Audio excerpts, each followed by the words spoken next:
Marriage Interrupted. Marriage and ADHD. Felicia Horton. Jonathan Horton.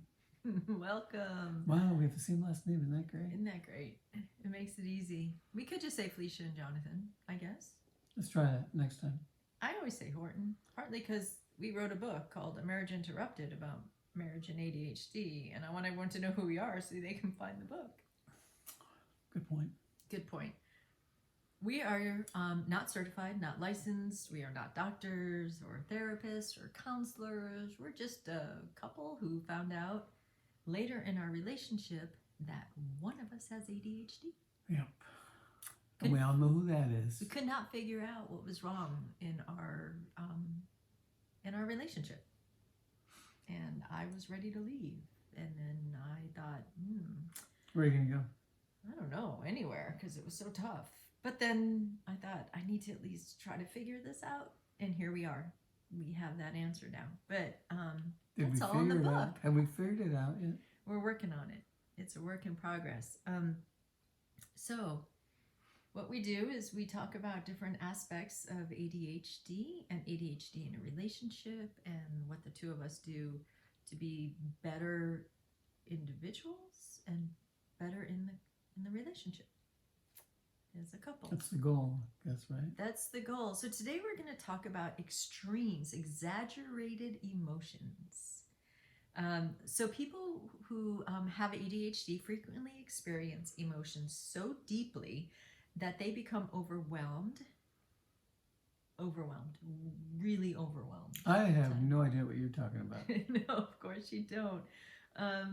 Now, some of this is good. Some of the overwhelmed, or not overwhelmed, some of the extreme emotions are precious. I love when Jonathan feels love for me. Sometimes it's a little crowding, sometimes it's a little suffocating, but overall, Jonathan does not walk past me without hugging me or wanting to kiss me. Sometimes not at the best time. To the extreme? To the extreme. Sometimes when I'm stirring, the pot of hot something and he wants me to stop and kiss him while I'm chopping something, and it's always in the kitchen. It seems to always be in the kitchen. But barefoot, yeah, and I was pregnant 5 times during that. But here we are now. And some of the symptoms of the ADHD extremes or exaggerated emotions would be, I don't know what you're talking about. So, aggravating factors. Can't tell you how many times I will be just doing something, minding my own business, and I hear, oh my God, oh my God, oh my gosh, I can't, oh, and I'm like, what? And he'll go, oh, just today, he said, I can't believe this. I went all the way through this app and they want to charge me. You would not believe this. Now, I thought, God forbid, he got some horrible that was a news. Complete waste of time. It went all the way through that, and then they tell you it's $10 a week. What? Does that really warrant the emotion? Yes. Right? Please let me know if you think that's frustrating.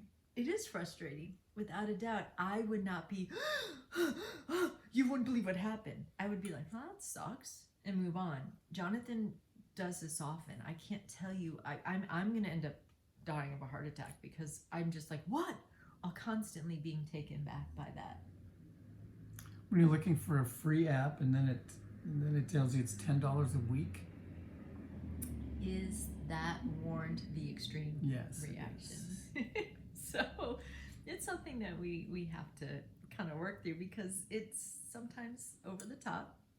The severity of your reactions throws me sometimes. What? What? And so that's something that, we talk about what we're working on. I don't know if Jonathan is really even working on this right now. I think that is just something I need to work on, is my reaction to it. Yeah, good point. What worries me is the boy who cried wolf, that maybe I'll get to that point where I'm just ignoring him when he actually does need me, or actually there is something to be concerned about. One of the things that... No, really, I'm having a heart attack. Yeah, right, sure, God forbid, right? Yeah, I kind of didn't believe you when you were having a heart attack. But either did you. You definitely, we talked about that in the book too. He definitely was playing it off to indigestion and a bad back from a bad night's sleep. So, one of the things that plays into the severity or the exaggerated emotions is his inability to plan. I've realized that along the way. I need it now kind of guy. I need all intel now, information now, um, whatever it is. It's hard for me to plan. So, okay, in a week from now. No, I don't want a week from now. I want it now. Yeah. Well, even just some of the It's like simple Amazon things. Prime, next day delivery. Good. 2 weeks from now, not good. Um, and you create an environment to need that and stimulate that. And part of it is our family's big. We have 5 children, 3 grandchildren, significant others, and we're always kind of in a lot of schedules. You have a significant other? I do. I didn't tell you about him, but you'll meet him one day. But the family dynamics often confuse Jonathan. Like, where do I need to be again? How do I need to do that? What do I need? And so there's a lot of texting so that Jonathan could refer back to that. Because when it's good, you and my kids are really good at that. That I really don't have to think about it. they are very good. Just tell me where I need to be. Well, I'll tell what you, time. I mean, the advantage that Jonathan has in life is that he doesn't just have me helping him. We have 5 children that understand you and are there for you and help you through. And even though they sometimes feel some frustration, they accept you exactly who you are and love you unconditionally and help you in any way they can, I agree.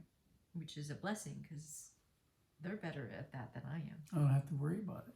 They're a lot better at it than I am. I get frustrated. I get like, what the heck? What am I doing here? Sometimes. So, but one of the reactions is your extreme sensitivity to disapproval.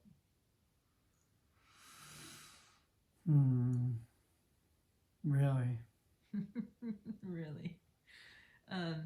Jonathan is a people pleaser. I fall into that category as well. I know I do. But Jonathan does not do well with disapproval. So one of the things that Jonathan says to me on a regular basis is, Who disapproves? You can give me names. who disapproves of you? Yeah. Me. Really?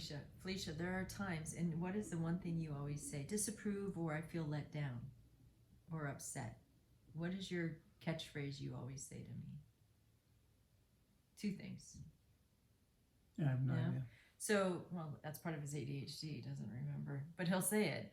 Is why would I do that? Why would I intentionally do something to let you down? I do say that. Why would I intentionally upset you?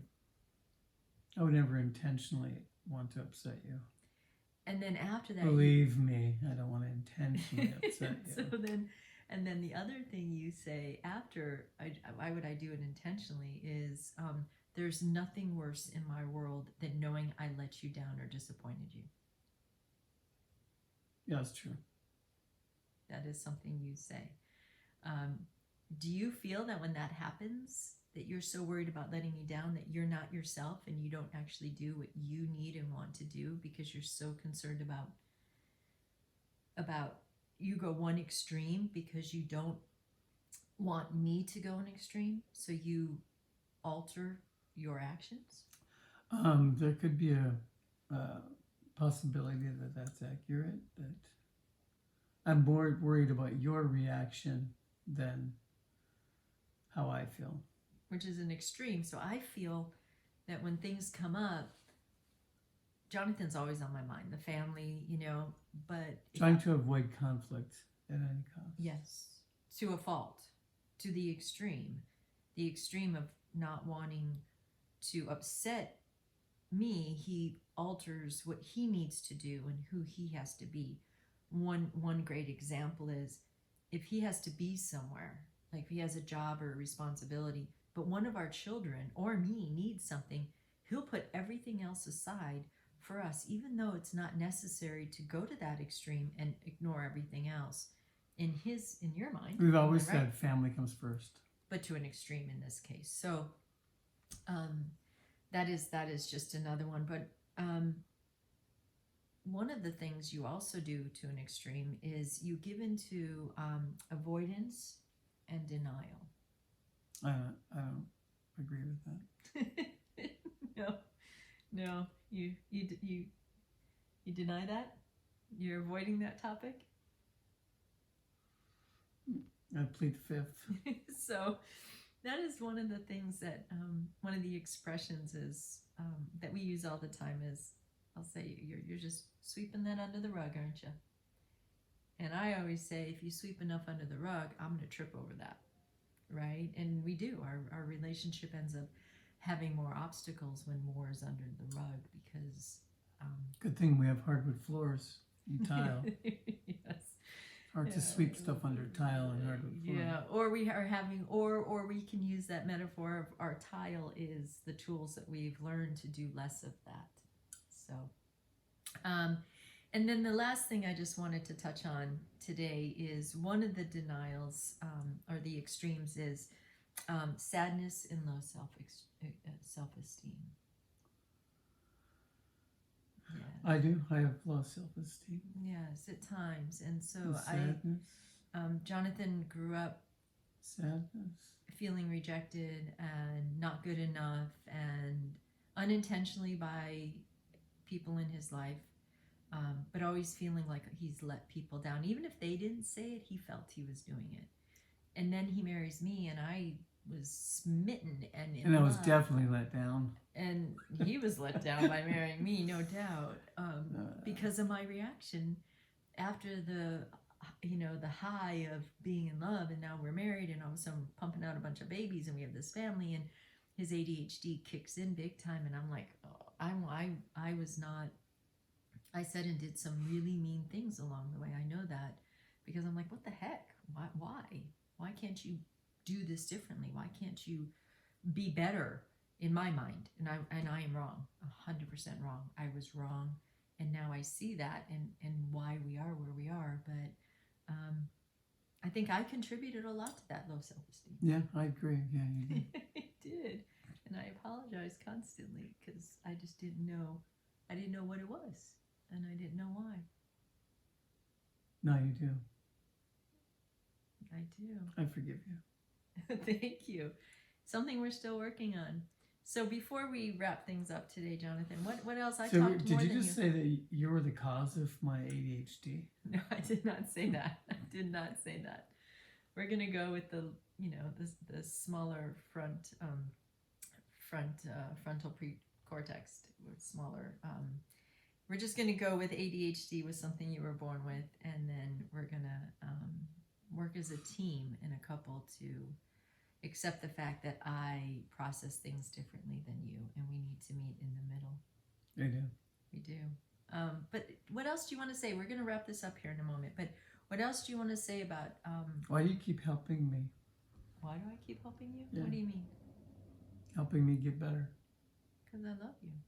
Yeah. Yeah. Even though I have ADHD and... Especially because you have ADHD. Especially. Those things that bothered me the most that made me want to leave, now that I understand it, make me want to stay. To be that person that never gives up on you. Thank you. You're welcome. So, anything else on extremes before we wrap this up? Was that an extreme? It kind of was. It was. Great example of far side.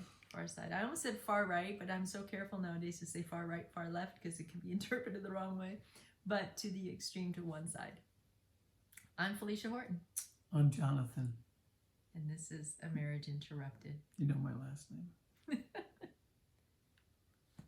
Peace out.